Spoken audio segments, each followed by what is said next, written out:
There's one thing, but I don't think it was a part of it. Good afternoon, everyone. It's 1 o'clock, and to be courteous of everyone's time, we're going to start on time. We're on Zoom, so you see the camera here. We've got the camera facing out this direction instead of at me. Thank you very much. Because of all the interaction that happens out here, that's more important than what I happen to be saying. All right, this is the Dossier Clinic, our second of 3. We'll do brief introductions. This is Lori. Lori is the individual that takes all of your information in and then puts it into a lovely document. Oh. And if you haven't done that before, at the end of today, Lori can help those that are new to this process understand how they get to their folder and all of that stuff. I'm Sherry. We also have a few individuals who are here that are helping answer questions. What we do is we bring in the last 3 years of the chairs for the peer review committee and then the chair of the librarian committee. So we have Liz and Chris and Mary, and Jan Franson's on her way. She's a little late. But what I would like to do is go around and have everyone introduce themselves, because I bet there are at least 1 or 2 people here that you don't know, right? Let's start over here. Liz, go ahead. I'm Liz Weinfurter. I'm over in the Health Sciences Libraries, and I was chair of the peer review committee in 17-18. And I'm Erin Espinal. I am also. I'm Erin. See, I didn't know Erin. I've heard of Erin. I know of Erin, but I have never seen Erin. She really does exist. Welcome. Hello, I'm Karen Badgewitz. I'm a geospatial metadata coordinator over in the Borgia Lab. I'm Kate McCready, director of content services. Eric Moore, University Archivist, coder. I'm Chris Fowler, I'm the Baptist librarian, and I was chair of the classes. I am Mary Miller. I'm the director of collection management and preservation. I'm the current chair of the library. Chris Keeson, director of archives and special collections. Cheryl Fong, interim curator of Western.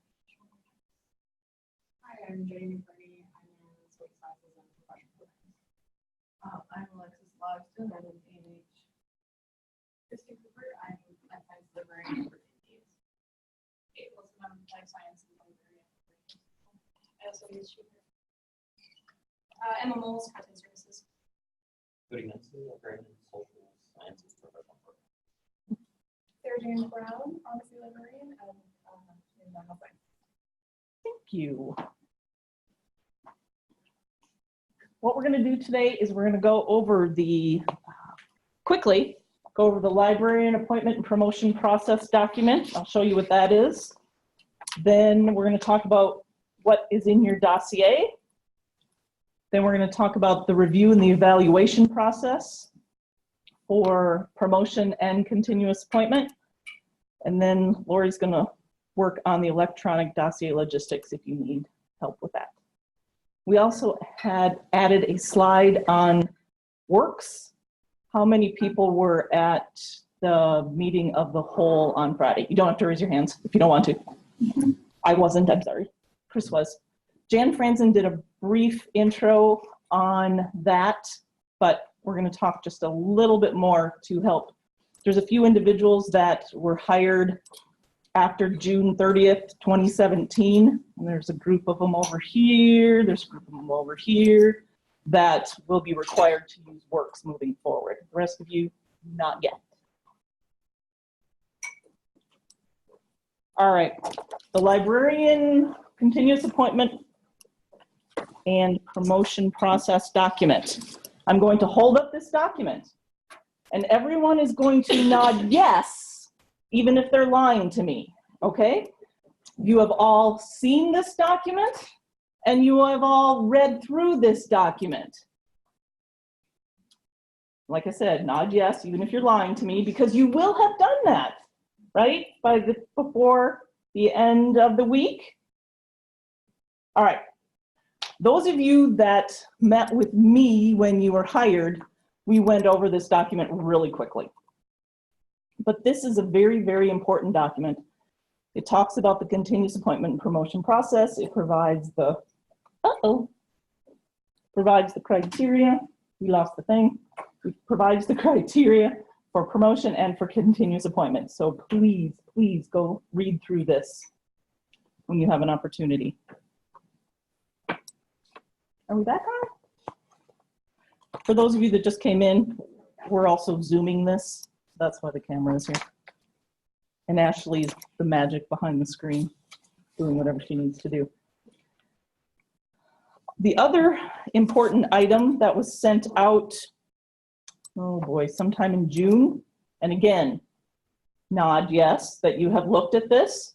This is the continuous appointment calendar for the year. Please just do my little heart a big favor and take a look at this for two reasons. One, it takes me a really, really, really, really long time to put this stupid thing together. Really long time. So just do me a favor and just take a quick look at it. The other reason you might want to take a quick look at it is it has a whole bunch of due dates on it that you're not going to want to miss. And it tells you what to do by who you are in the column. So, two documents important to pay attention to. As we go around, if you have questions, just raise your hand. Don't wait till the end, because this is what is important about this process is the interactive process. I can sit up here and talk, but you need to ask questions. That's where you're going to learn the most about it. And that's why Liz and Chris and Mary, and now Philip's here, so he can answer questions too. So can Chris. We got a lot of people to help out. All right. So what are the criteria for continuous appointment and promotion? And where would you find this information? Anyone? I may have just given you a hint. There we go. And I'm even going to tell you, it's on page 6. And for those of you, you should all have copies of the slides. Emma, just sent you yours. So please, if you need to, go back and reference your slides. I don't have a mouse. Oh, here, I'll just do this.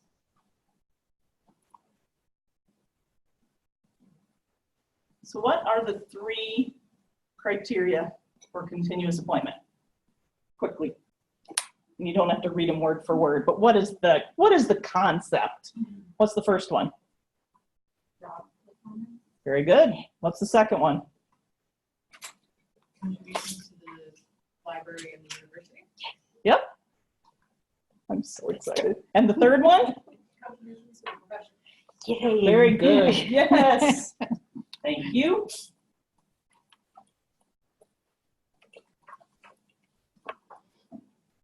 As you look through these criteria, you will also see that underneath each of them, we talk about context, quality, productivity, visibility, and promise.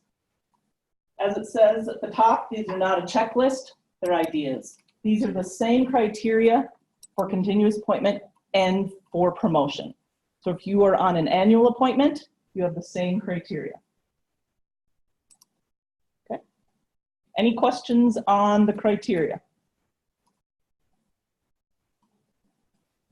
Okay. Whoops. Thank you. What are the criteria for promotion to librarian? Anybody in here promoting to librarian potentially? Okay.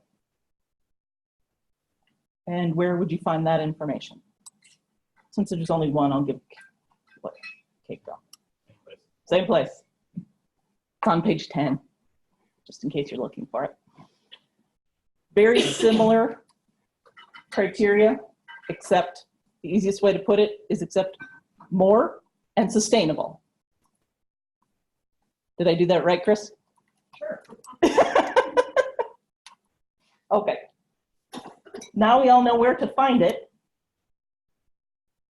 Again, any questions on the criteria? Jan, you want to introduce yourself as you're walking in? Sure. Hi, everybody. I'm Jan Franson.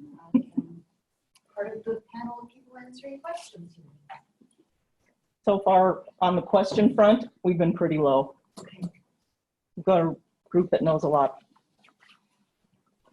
Okay, now let's talk about our dossier. Everybody know that you have to put together a dossier? Okay. Components of your dossier. Again, this is for those that are on continuous appointment and for those that are going up for promotion. You need your personal statement. Your CV. Position description, which is your supervisor's responsibility, but you still want to make sure that it's accurate. Letters of supervisor, director, and AUL. The solicited external, internal reviewers, those are only for people that are going up for continuous appointment or in their decision year. Unsolicited letters. Somebody wrote you a lovely letter and you want to put that into your dossier, you can include that. Reappointment reviews and probationary appraisal forms. Lori takes care of that part. And your exhibits. All right, let's talk about personal statement first. What I often describe the personal statement is this, having not written one, is this cover letter on steroids, right? So what you want to do in your personal statement is, as it says, describe your development and contributions on each stage of your career, demonstrate professional growth over time, describe your impact. You're going to hear that word, impact, a lot, because every time you write something or you're going to include something, think about the impact it has. And then it needs to be a clear picture to any academic reader. That means acronyms have to be spelled out. Please don't use jargon. Use it so that individuals who are not, or excuse me, design it so that individuals who are not a part of the libraries will be able to read and understand your personal statement. And that is particularly important for the individuals who are going up for continuous appointment, because your dossier is reviewed by a group of individuals outside of the libraries. Individuals who are only promoting, your dossier stays within the libraries. But those going up for continuous appointment, people outside of the libraries are reviewing your dossier.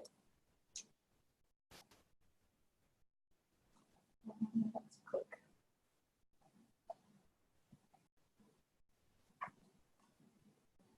The link on the top, for those of you that haven't written a personal statement before, 2 years ago? Is it already 2 years ago? Jan put together a folder of historical personal statements that she had written. These are not ones to copy and replace, to find and replace, but they are examples of how a personal statement can change over time. So if you're just looking to go, oh, I have no idea how to start this thing, this might be an example. Jan, you want to say any more about them? Yeah, just these are not supposed to be like, this is the way to do it. No. At all. I did them because I benefited from Christy Jensen sharing with me hers over the course of time. And it really helped me to get a sense of, okay, it doesn't have to look like your 7th year when it's your 1st year, you know, and just to give you a sense of what it might look like and what a path might change over time. So that link is at the top of the slides.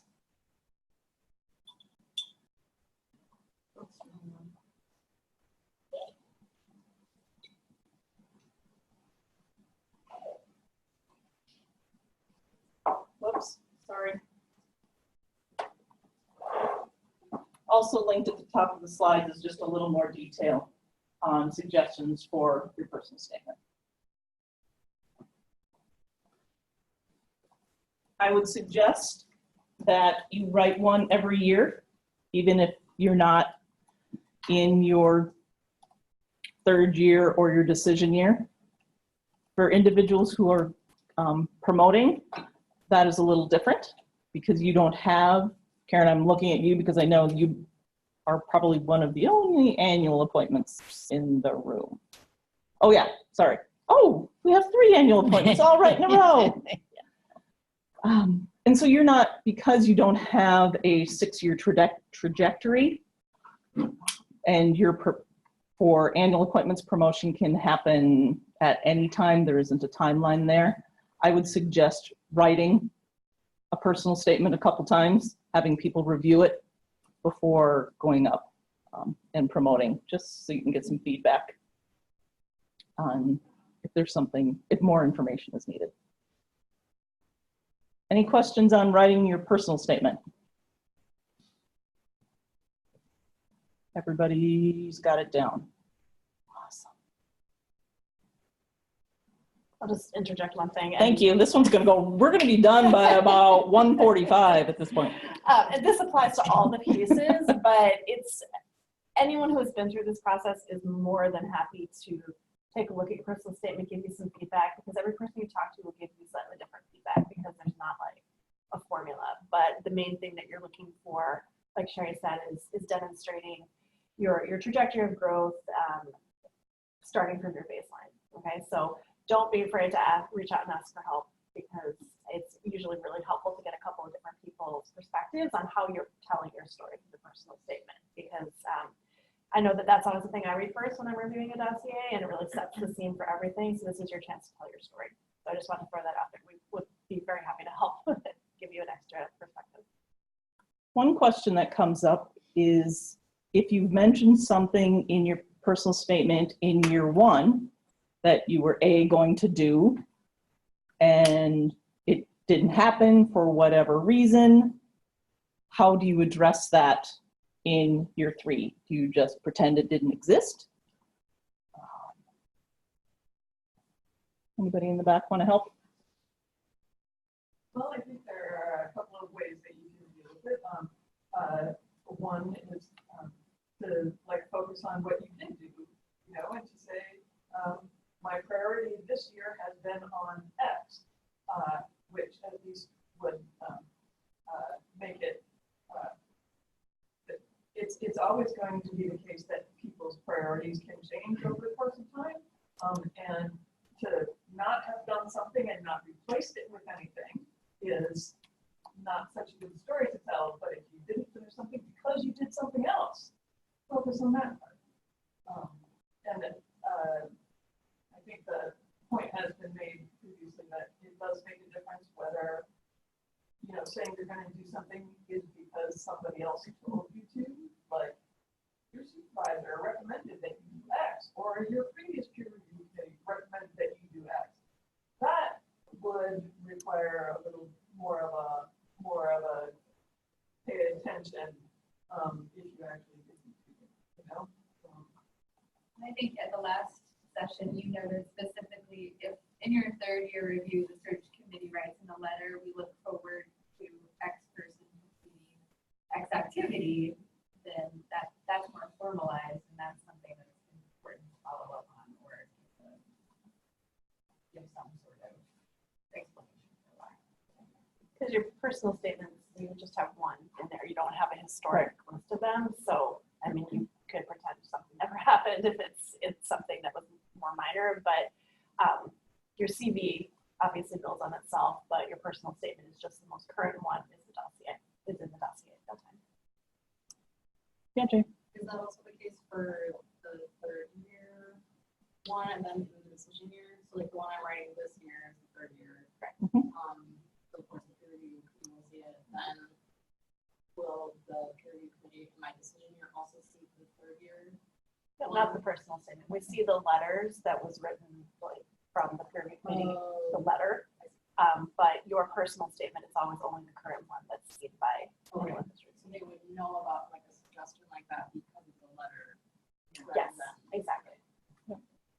mean, sometimes there's things that are out of your control. If you're working with a group or someone else and they drop the ball, then, you know, there are, like I said, priorities change. Yeah, Karen? Yeah, so you mentioned something about sort of creating your story starting from a baseline. And I was wondering if anybody has trouble figuring out where that is. Like you start from before you started working with you, or like when do you decide this is the point where I'm going to say, I finished school and then I started off, or is it something else? I don't know if anybody's had trouble with that. Kate, can you help with that one on an annual appointment perspective? I've been told that, so when I went up for associate, you know, I worked at Marquette and I before for 3 years, and so I used a little bit of that, but mostly it was, you know, I was a little bit of an odd duck because I was working part-time for a lot of my beginning years here. And so it was more about what I had done in the last 4 or 5 years, really, that I focused on. I mean, I put some of those building blocks in. And then, you know, talking about for full would be more since I got to associate and what I've done since then. But it's a different timeline, you know, too. Yeah. You might spend a little bit of time on what you did before you got here, just to set the stage. You know, this is my starting point, but you're not going to talk a lot about all the things you did at that time. Just enough to set the stage because you'll want most of it to be what you've done. I think that that is usually because people come in with different levels of experience. Like if you have a whole career somewhere else, then you're going to have kind of a different baseline for professional contribution than somebody who's brand new to the profession. So I think that you're being gauged on what you have done at the University of Minnesota. But when I say setting the baseline, I mean, okay, like where are you starting with your level of professional contribution? So that's where tying in things from your previous positions that kind of support your trajectory here makes sense. And also why when people, you know, we have more and more people that have a degree in something that's not library science and are coming in. And so being able to tell your story that, okay, I'm a new librarian, I started here, but these are the things that I brought to it and that shaped my trajectory. And I think it really is just, it's individualized. It's not, okay, somebody that has been in their job for 5 years should have these things. It's really looking at the growth within those 3 broad areas based on kind of your starting point. Yeah, Chris. And just to kind of reinforce that, and this has kind of been talked around in a few different ways, the personal statement and the CV are complementary to each other. So, you know, you don't have to put all kinds of detail in your personal statement that's already in the CV about, you know, all of the things that you did before you started here, for example. If you want to, as people said, mention some of those, like, because I did this before, it affects what I'm doing now. Here's what I'm doing now, or here's what I've done since I've been here. You can mention the previous things in that way, but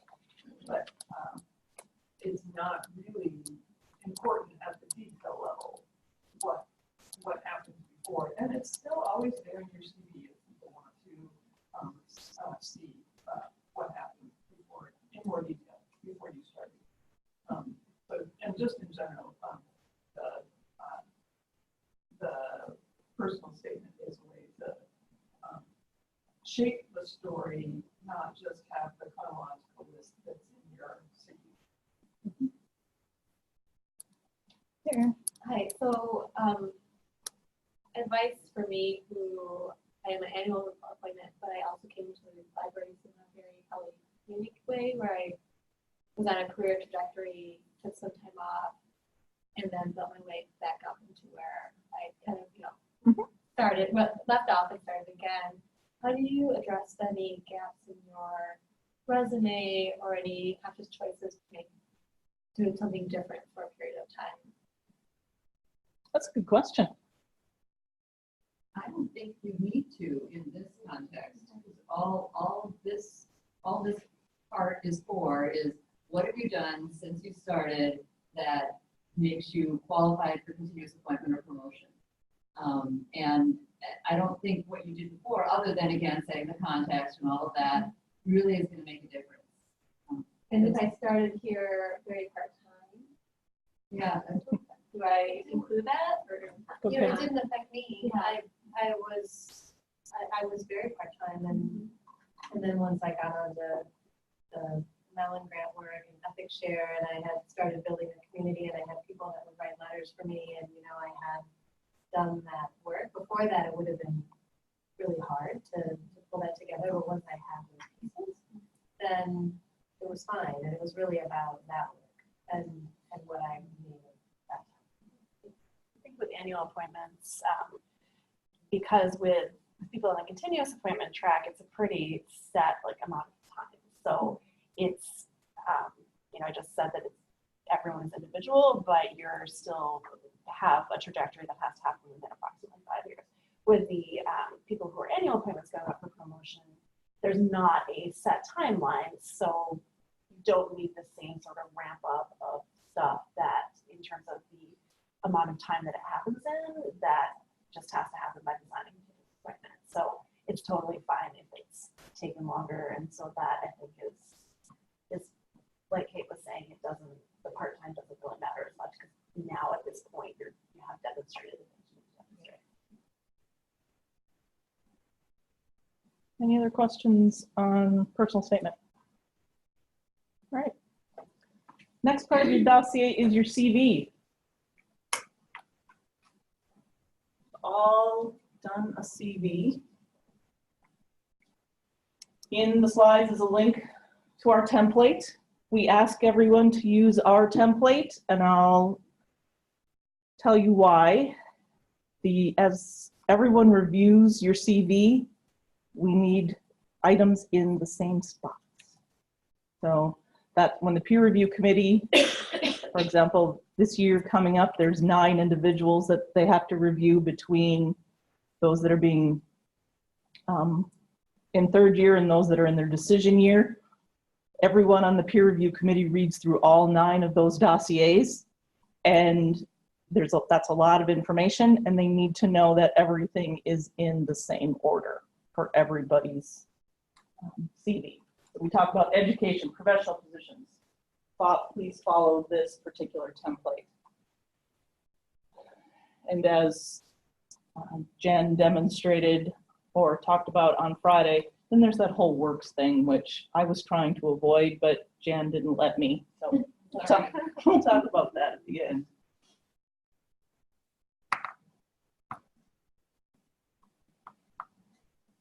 Any questions on CV?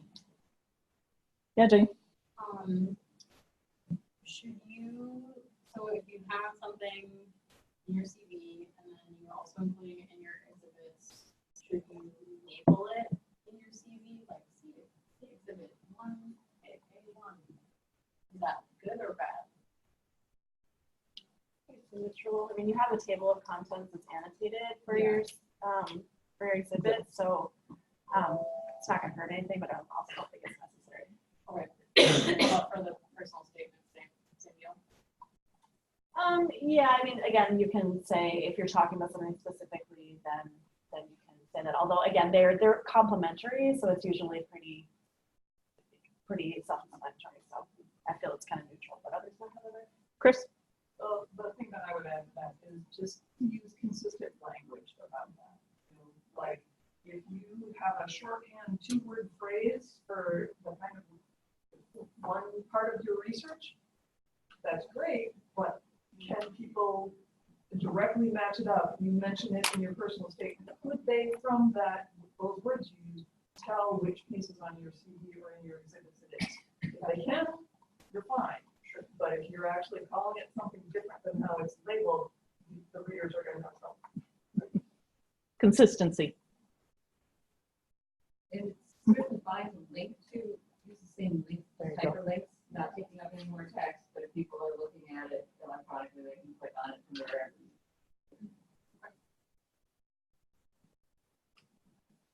A big theme with all of the materials are just make it as easy as possible on the committee. It's kind of like when you're applying for a job, like, you know, we have a lot to read and we really, really appreciate it when it's just the right amount of information and not too much and not too little. And that's also something you can get feedback on from people when you're looking at the whole dossier. It's like, okay, does this make sense as a whole? Is there anything that needs more context? So as Liz said, it's not only the peer review committee that's got to read through this. As I mentioned before, there's your manager, and Wendy currently reads all of them. And so making sure it's concise. And again, I'm going to peg the clear picture to any academic reader. It's very important. All right. Then you need your position description. As I said before, that's the responsibility of director or manager, but you want to make sure that it's accurate. And that, because that is the first criterion. And they'll be looking at your position description, and if that's not what your job is, you're being judged on that, whatever is on that position description. But that's the easy part. All right, for those that are in their decision year, there are external and internal reviewers that you need to provide information. The AUL will pick those individuals. And those of you that are just starting, you're thinking, oh, I don't need to pay attention to that because it's not until my decision year. But I would say, no. I would say this is something you need to be thinking about throughout this process, because you could be interacting with someone now in your second, third, fourth year that might be someone that you'd want to go back to and use as an external or an internal reviewer. You work with your manager on the individuals. I've linked a spreadsheet where you can go in and fill out all the information that's necessary. This is also for individuals who are promoting. You need to have, what did we say, 8 to 10. Final number that we send out is somewhere between 8 to 10. Do you need to provide 15 or so? And the AUL can also go off script. You can provide all of them, and if they know of someone who might be able to provide a letter of how well you have done, they can go off script too. But any questions? Yes, Rachel. Just what are the desired criteria for those people? Who should we be thinking about? You're thinking about anyone located anywhere doing work that is somehow related to the kind of work that we do? Someone who can speak about your work. What has been your impact? So that could be. You're not supposed to know them personally. So it could be. Is that true? No, is that true? You're not actually- No, you can know. Yeah, and in fact, it's better if they can speak to some aspect Okay, of so your. they can be people you. Absolutely, Yeah. yeah. Okay. Mhm. Yep. Yeah, I think We can do both. Yeah. People who you don't know personally, you don't know your individual work or contributions, but who will be able to judge or evaluate, I should say, based on what they're given to evaluate. So they're looking at your CV, they're looking at whatever is sent to them, which might include some of your exhibits, that kind of thing. Should they primarily be located in other university libraries? Go ahead, Chris. I don't think that there is a real requirement around that. I think it's about who's in a position to give the extra evidence that they provide. So just as an example, like you've had a leadership role in a professional organization, for example, you might want to have somebody else from that professional organization to write a letter to say, not only were you in this office, but what did you do, how did you do it, could they speak to that? What is wanted is that evidence that they can provide. And so where they are placed is not so important. It's about, do they have the knowledge to be able to provide the evidence that's Two of mine were bioethicists, because that's what I was working on. I would, That knew what I was, creating, working I'd also make sure that who you're asking can really talk about what you do and what your work is. Sometimes we get individuals who want to use, let's say, a professor from the university, and we've gotten letters that said, yeah, Rachel does a great job of getting information when I ask her to get it for me.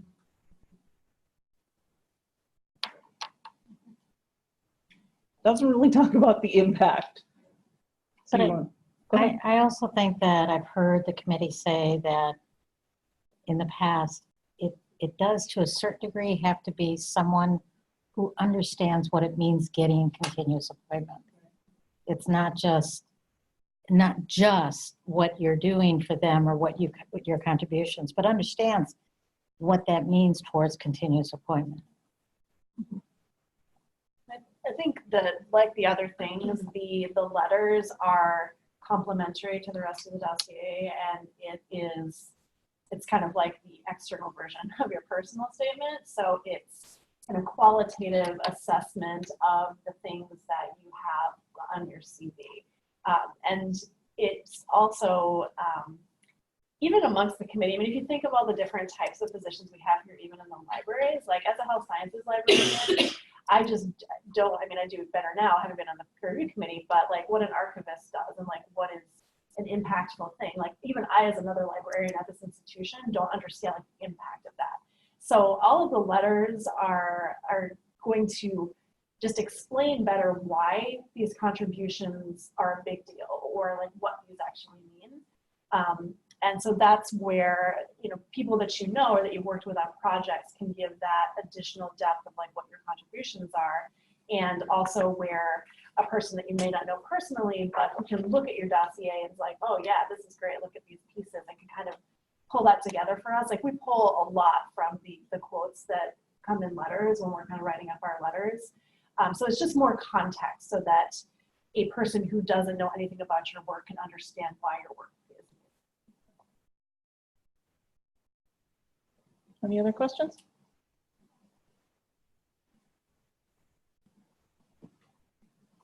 Whoops. Exhibits. Exhibits are examples of the depth and quality of your professional contributions. Depending upon where you are in your career, your exhibits that are a part of your dossier are going to be different.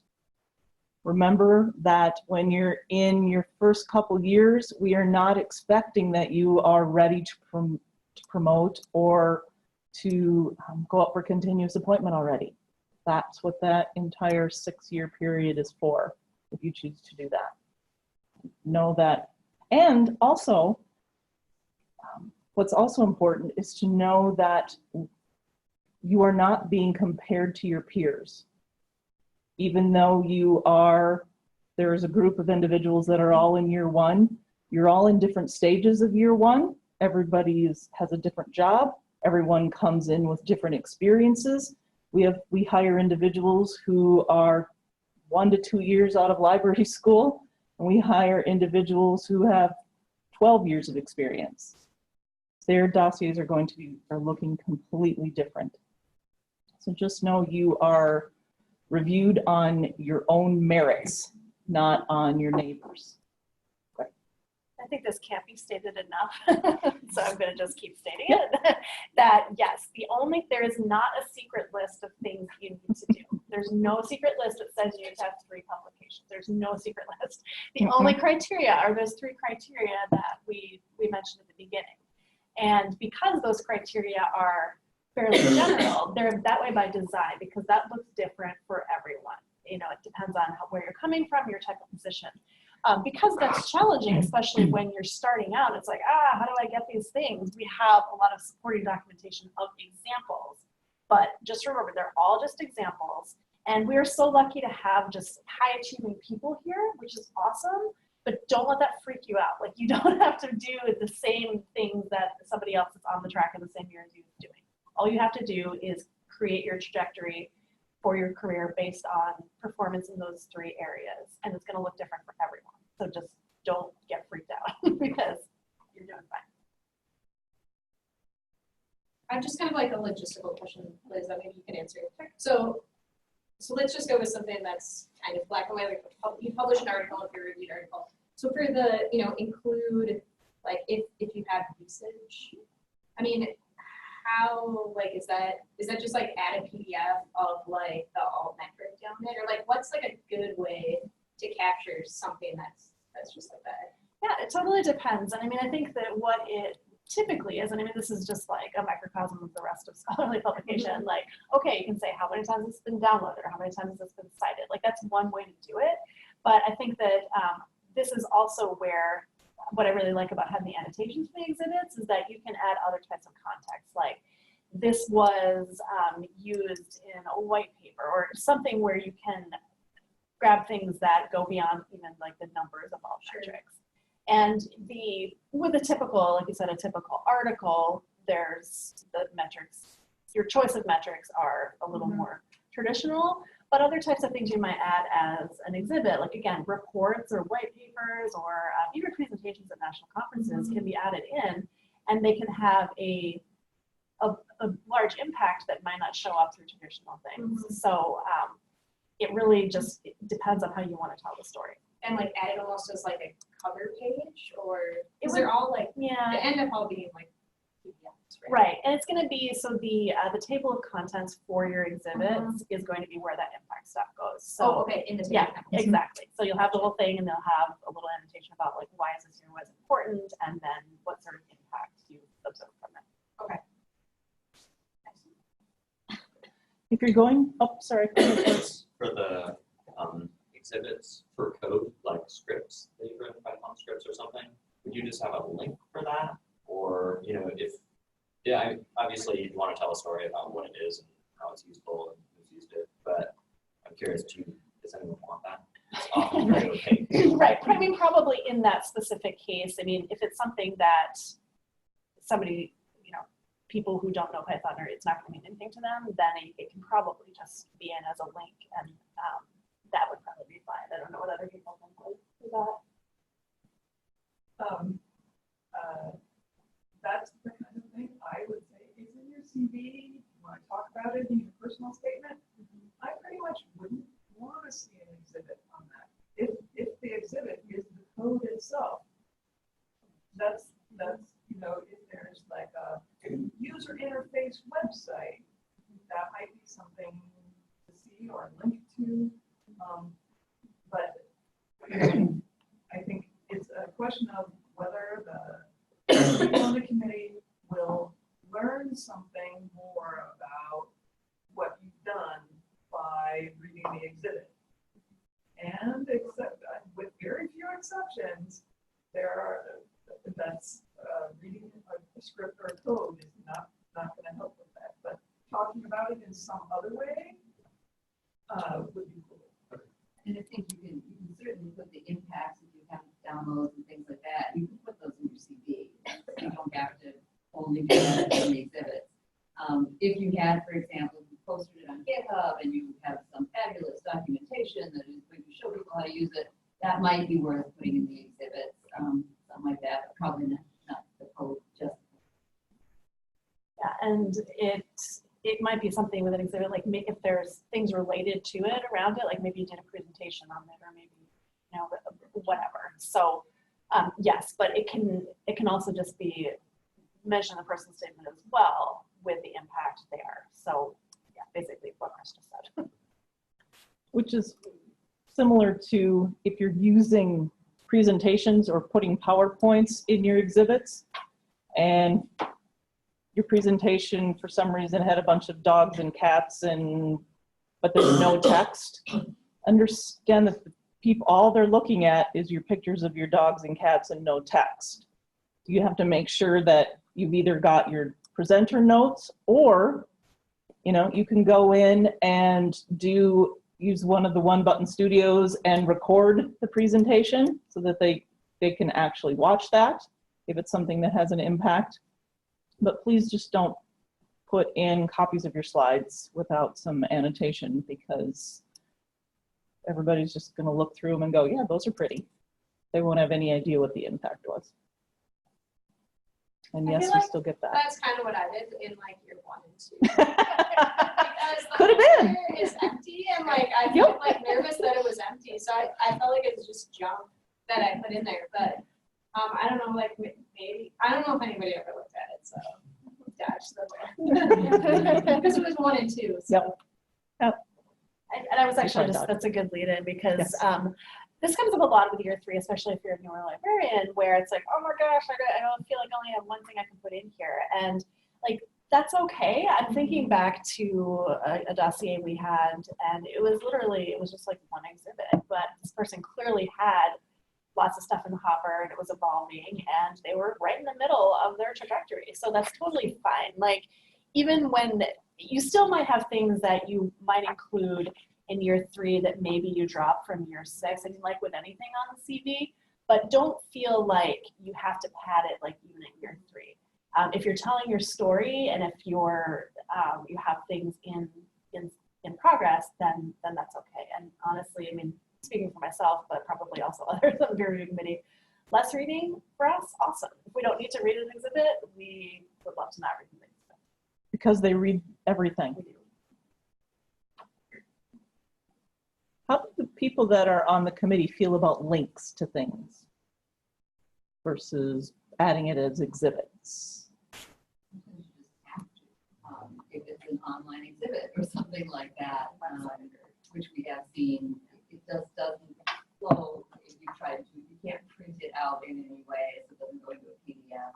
So personally, I know the years when we had a lot, I felt like I have to print them as much as possible to make sense of all of it. So if it is like a document, I would rather have it included as the full document rather than just a link. But yeah, videos and things like that just don't have an equivalent. But it could also be a way to give people the option to look for more information without they necessarily having, like Liz said before about the committee likes to have exactly the right amount of information, not too much, not too little. And if you are saying to yourself, but I don't know, maybe they need copies of all my articles in the exhibits and all my presentations and whatnot. You don't necessarily have to look at that. You can look at the exhibits as, here are some good examples that I want to highlight in my exhibits. Here they are. And the other things, there are links for. So if they want to go and read the other things, they could. But I'm just going to, for my exhibits, focus on, a few examples that I think show what I want to show. Links in the CV. Right. As opposed to the exhibits. Right. Links in the CV that can go to other things that might be kind of optional. That's kind of a good way to think of it, I think, because if it's something that's meant to be read as a document, like again, and both logistically, because when we're printing out 10 dossiers, it's helpful to have it all together. So for Cody's example about this script, I would say, yeah, if there's like a paper or something that went along with it, then that would be appropriate, but otherwise, like, do it, fine.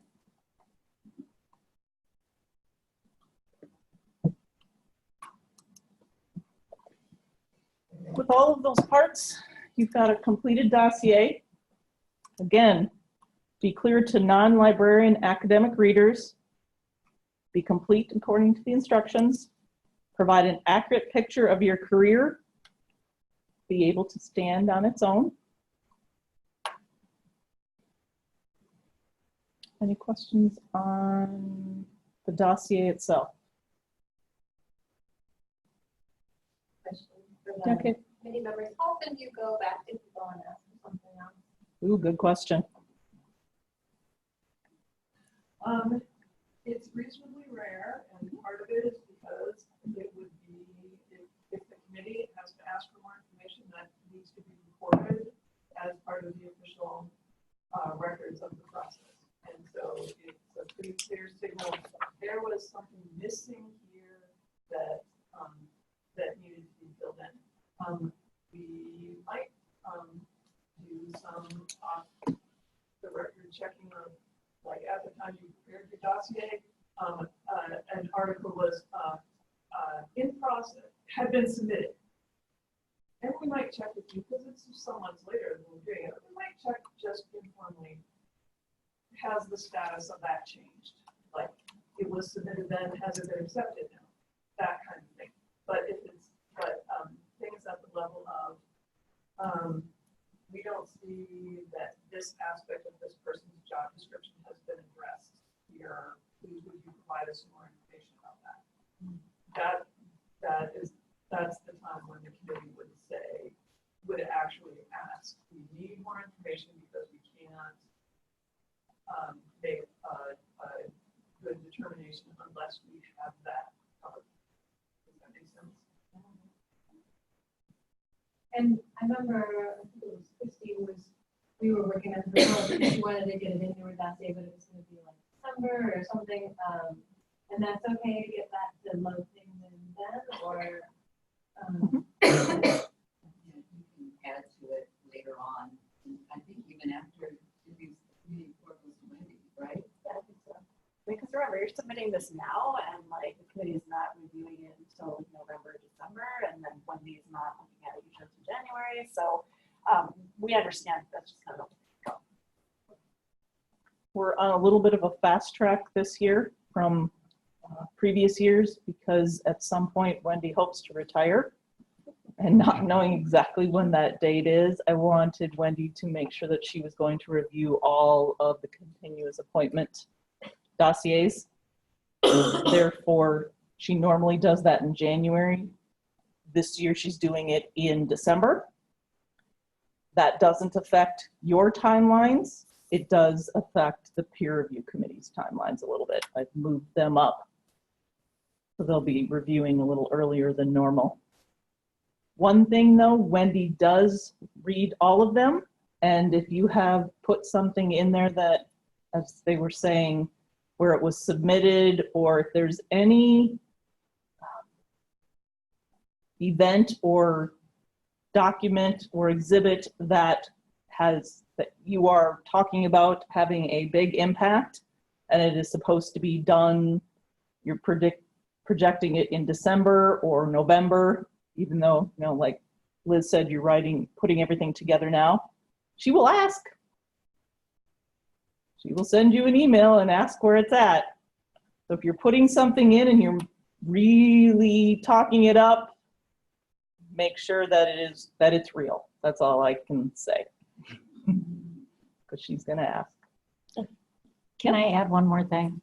I know we leave it open for candidates to add or update, but once a letter's been written, in other words, supervisory, or the committee writes a letter commenting on things, if you add something or change something on your CV, you have to let us know, meaning me, because I'm going to make sure that Wendy knows that what was commented on by the committee may have been altered. And so that's why things don't tie together.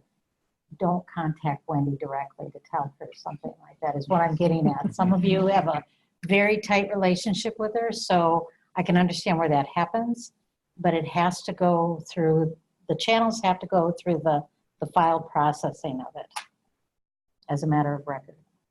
Okay. Okay, are we good? All right. We've sort of talked about this along the way, but there are two different evaluation systems. For those that are on continuous appointment, there are 4 types of reviews. You have an annual review, which is basically every year you sit down with your supervisor or your manager. Then at years 3 and year 6, there's this library standing peer review committee. The peer review committee is made up of 9 of your peers who already have continuous appointment. The peer review committee for this year was just finalized this morning. And but Oh, you're not gonna tell me? Okay. well, I don't remember. I can't remember who they all are, for gosh sakes. It's on the staff web under Librarian Peer Review Committee FY20, I believe. I just updated it. And as everyone is going there, I can't remember who's on it. And then the AULs and the University Librarian can do letters years 3 and 6. And then the University of Minnesota Continuous Appointment Review Committee also does individuals in decision year for about a year and a half. Let's make it 2 years. I did not understand that these two were different. Even though I was standing up in front and pretending I did not understand these two are different, completely different. The last one is individuals who are not in the libraries. They are University of Minnesota employees who have continuous appointment. Thus the reason you have to make it so that they can understand what you're talking about. Individuals on, let's see, annual reappointment reviews. On the annual reappointment reviews, your supervisor addresses your progress, must be evaluative and developmental, and provide the appointee timely guidance. If you're not getting this stuff when you're talking to your manager or your supervisor, they're not helping you with this process, let me know, okay? Because they need to be helping you with that process.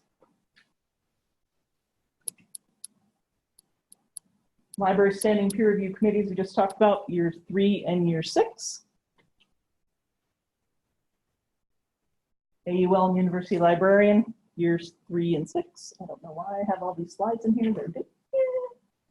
Get that one. People who are on annual appointments going for promotion.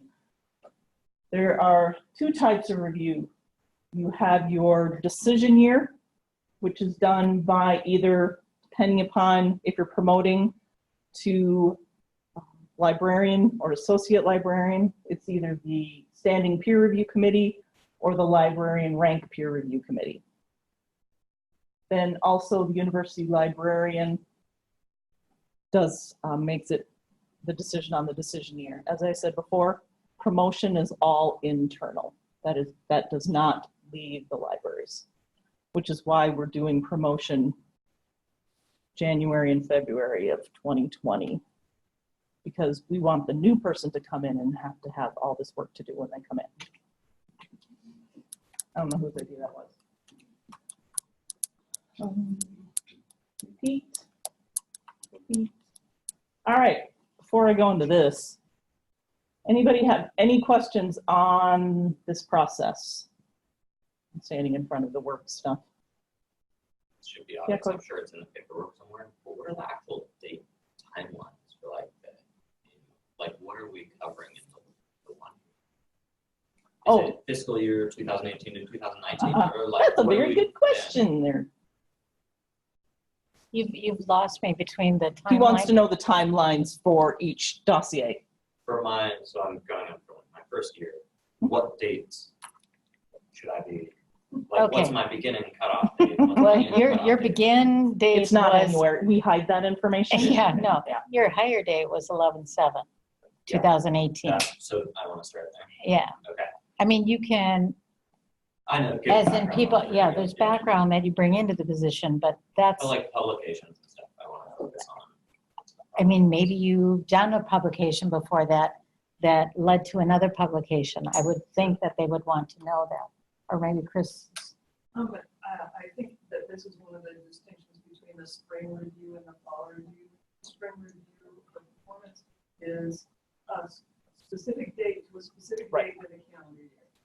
And your fall review for year 1, year 2, year 3, up to continuous, it's cumulative for your career. So you're gonna as Lori said, if you're in year 1, it's from your start date until the date you submit the dossier. That's what you're covering. In year 3, it's primarily from your start date until the date you submit as you go on in year 3, you're going to want to emphasize the more recent things or talk about how the later things related to earlier things or things like that. But the fall review is more cumulative. Yes, sir. I'm wondering, so I started August 31st, so by the time I submit my submission for year 3, I will have not even been in my position for 2 years. Yep. So I'm wondering how, is that something I should make explicit in my personal statement? Or will that information be displayed like, started August 31st, 2019? You want to handle that one? Yeah, that is actually something that's on the form that we see is like how long you've been in the position. But I mean, in a situation like that as well, I think that that's part of what you're putting into your beginning of your story. Because yes, and the committee sees that and takes that into consideration. But yeah, when it's a year 3 and you haven't been to the position for like 2 years yet, then that is part of what you weave into your like baseline of your story. Yeah, our hire dates, the provost office gives us deadlines that, and the hiring deadline is October 31st. So anyone hired prior to October 31st is in year 1. If you are hired after October 31st until the beginning of the fiscal year, you're in year 0. So that's how you can have people who are in year 3 who have more time, and then those that, if you're hired in September, you're only in year 1 for a really short period of time. That's the reason we try and make note of that. Yeah, Chris? But I will also say I was in that situation also. And the farther you get along, the less it makes. Yep. And, you know, by the time you got continuous appointment, you probably won't want to mention it, you won't need it. You'll say, this is how I meet the criteria. 1, 2, 3, here it all is. You don't, it would be awkward at that point to say, oh, and I had less time than anybody else to meet those criteria. You just say, I'm meeting the criteria, and here's my evidence. We're trying to pay attention to those hire dates going for the last couple of years so that we're not leaving people very few months in year 1. Sometimes it doesn't matter. Sometimes we pay attention. Yeah. Do you have another question? Okay. You say the thing you said last time about like Uh-oh. the screening process is in the interview process. Oh, yes. And I think I've told anyone that's met with me, what I try, if I remember, what I try to tell you is that as we're going through the interview process, that is where we're screening people. Once we hire you, then we believe that you have the skills, the abilities, the desire to achieve continuous appointment. This process is not our weeding out process. We want you to be successful once you are here. If you feel you are not getting the support you need in order to be successful, let me know or let Lori know. And then we will make sure that we get that for you. Because we don't want people wondering how they're going to get continuous appointment, what they need to do, feel that they're not being supported. We'll find support for you. And please do not wait until your 5th year to tell us that. Might be a little too late then. If you're not getting it right away, let me know. We'll make sure that you're getting it, because we want, if you're here and we've hired you, we want you to achieve continuous appointment and promotion. Those are 2 very important things. If we didn't want you to promote, we wouldn't have put you in the librarian classification. We'd put you somewhere else. Okay. Jan, my favorite topic. Jan has done so much work on this. What my problem is, I am not in the librarian class, well, more than one, but I am not in the librarian classification. And when I go into log into Works, they give me a test site. And I've tried to run things off of this test site, and it makes no sense to me because it says test, test, test, and it doesn't run reports. And I finally, and Lori can't do it either. So we finally reached out to Jan and asked if she could help us So individuals hired after June 30th, 2017, I believe we have, I forgot, 12 people. 12 total, 5 in here. I know, it's a good number. And you're on the continuous appointment track. There's still 5 of you. There's a link in the slides that you can register to receive updates from Works regarding training in the fall. But before that, what we are asking is once you have your CV done this year, when you're submitting it into your dossier, if you could email a copy, then some magical students over in the provost's office will input your information into Works for you. And then, Which is good. They're right? doing it for you. Yeah. Then what can happen, there's a couple things we can learn from that. One, we can learn how well they do it. And 2, we can figure out where they are going to assign some of what is in our CVs into Works. How'd I do, Jen? That's great, yeah. They can customize the entry blanks for us so that we can enter things that are more unique to librarian. My sense is because they've done this for a number of different faculty groups already, a lot of what we need is already going to be in there. I'm thinking about things like if you're in archives and special collections, you probably have exhibits that you want to put in and that sort of thing. They will have already done that for the art history folks and others like that. But we really do want to turn up anything unique. And I would sure rather have them do that work and the students they're employing do that work, and each of us have to try to stumble through it. Each of you have to stumble through it. And then what I think what we can do is once they've done the entries, you can review what they did, and then you can go to the training, which is like an hour-long training. Go to that with your questions in hand or your comments to say, this doesn't represent me because, and they will tweak it to make it work for us. Yep. So there's, yeah, Chris. Is there a timeline for that? Because I mean, like if you're not in year 3, Good question. I'm understanding the calendar correctly, we don't have to have our dossiers in until December 2nd. Yeah, that's right. I wait until your CD is done. Just do it whenever your CD is done. Okay. I would do it this year though, just in case they stop providing that student report support to do the data entry. I think it's going to be easier to update once they put the first stuff in than to enter from scratch. I would like for all of you to avoid that at all. The deadline for those of you hired after June 30th, 2017 is you have to have your information into Works on your decision, at your decision year. That may seem a long time from now, but as Jan said, A, they've got students to put the information in. B, it means you get it in. You're not having to worry about that while you're also trying to finalize your information for your decision year. It will also help us develop a how-to list, a kind of an instruction manual. Everyone else that is not included here right now, that is not required. So the problem with that may be a little obvious, may not be obvious, but we may end up for a while having 2 CV formats. And that's something that we need to talk about from a cabinet level and also kind of source to say, is that a problem? Because the peer review committee and managers, directors, university librarian will now have, these are the people that are hired after June 30th, 2017. Here are the people that are hired before.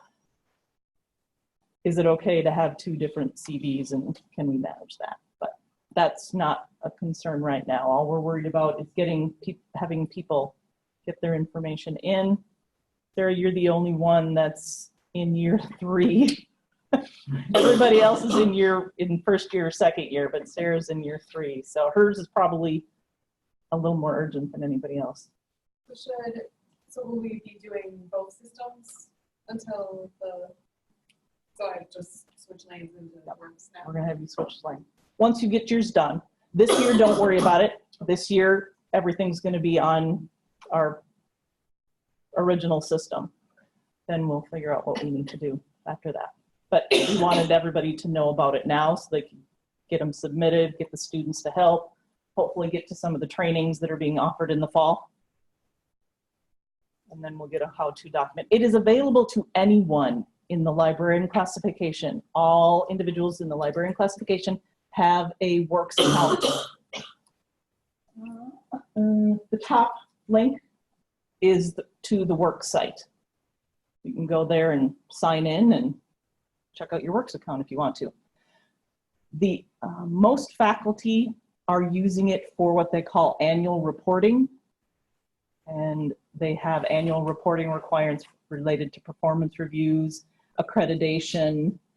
There's a variety of things. Some of the grants that they use require this annual reporting, and NIH, and I can't remember these other acronyms, but they're requiring printouts from works. But right now, the only thing that I believe the requirement we have is for those that are going to be on continuous appointments after this date, right? Okay. If you have any questions about this, you can ask me and then I'll ask Jan. Again, I can't see anything. All right. Anything else before we get to the actual L Drive logistics for individuals who haven't done this before? Okay. And those of you that already know how to use the L Drive and submit your documents, you're good to go. Anyone that wants to stay to learn that process can stay. Has everybody been able to find their folder, their submittal folder? It's always hard on the Mac. Yes, It is, hard and on the that's- back. It Good point, disappears Kate. sometimes and you have to call for help to get it. Right, the Mac, and that's why I was curious. Cody? Nope, I have no idea what this is. I've never been. Okay, okay. You as well? Yep. Okay. All right. Oh, will Cody be able to see it on the Mac? He will, but there's something that Mike has to tell him or show him. Well, That's and that's Alexis has the same thing. And, right, if you guys have got Macs, I mean, the biggest thing is that because you have a Mac, you need a certain IP. Kate, is that the problem you had? There's some remote connection Right, and you need right. to know the name of it. And once you add it, then it stays there and you can find it again. Also, the half was, I had a few extra. That is folders in because my it's- half. Like that half that is missing a few of the folders I had to navigate through. I don't know if that's all related to that problem. I'm not sure. You're talking about the OD where you step Yeah, your in way order for down? me to get to that dossier promo. It's like a new process. I had to go through more folders before I could get, it wasn't OD, HR, and then there, it was other things that were. That I don't understand why. Emma, can you find yours? Yeah. Wait, do you want me to find it or do you just want to know that? No, I want you to find it. I want you to 'Cause find it. You don't have a Mac. Yeah, I know where it is. Click on the thing and then I You- click L. And then it's OD, HR, then the dossier folder, and then there's 1 through. Right. Like She should, Mike added, so I have it because it's OD in my favorites. Just Mike helped add it or Rod helped add it. And now I don't remember how they did that. okay, but that is something that then I usually tell them, if you've got the Mac, you do have to go and get that information from Mike Sutliff. Because there is something about the VPN or whatever it is that grants you access. The other thing is anybody in health sciences comes through, the L drive is actually a subfolder of another folder. But I don't believe that's true for access for archives. That's why I was curious. Rachel, you're gonna have to show me what you're talking about then. Yeah, I just. I've got it pulled up. Do the Okay. same thing. Yeah. Oh, you've got. Okay, so this is what you should be seeing eventually, what's up on the board there, and it's submittal and review.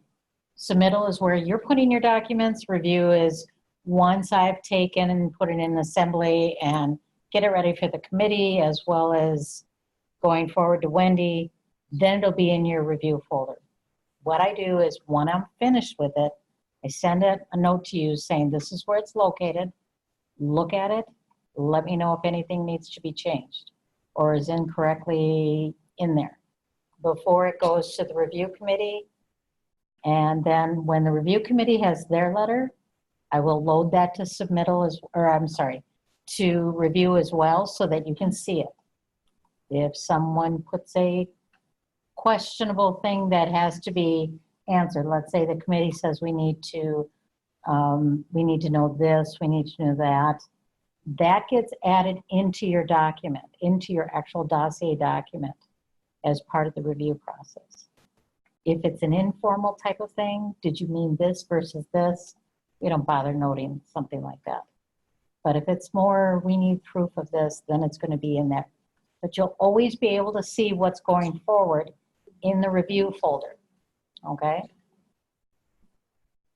Yay. Lori, how do they, yeah, I have a question. Yeah. So right now, so I'm done with year 3 review, and like I have a bunch of stuff in mind. In review or submittal? In submittal. Can I take that out, or should I just keep it in You don't there? have to keep it in. What happens usually is what I'll take, and anybody who has something in their submittal folder that they may want to use the next year, a lot of times the exhibits, rather than making you load them every year, I'll just throw them into a folder with that year. Yeah. Right now we're in 2020. Contrary to what you may all think, we are in 2020. So anything that I put in that folder has 20 written in there somewhere, okay, or named 20. I can then take everything that you did from the previous year and throw it into a folder that says 2019 documents. And that way, if you want to get rid of it, get rid of it. Okay. If you want to use it, then just drag it back out. Okay. The only thing I don't want to see dragging back out is job descriptions. Job descriptions, position descriptions have to have either reviewed or revised on them so that they know that they're, so that the committee knows that they're current. Okay. is everybody set up with a folder? Even if Yes. they can't see them? Yes, all the folders have been set up. And so if they can't access them, what do they need to do? They need to, well, they need to talk to me, which a couple seem to have a problem. And if I can't figure it out myself because I haven't given you permission, I'll send you on to Mike so that Mike knows. Okay? Let's see. I think I've checked all the permissions. If anything, it's the supervisors I haven't granted permission yet. Should be in here, should just be Alexis and Cody are the only ones that would be new to the folders. Yeah, they have them. Everybody else should have access. Yep. All right. Anything else before you want to move on to your next project for the day? Okay. Thank you very much. If you have questions, something comes up later, let me know. I'll find an answer. Thank you.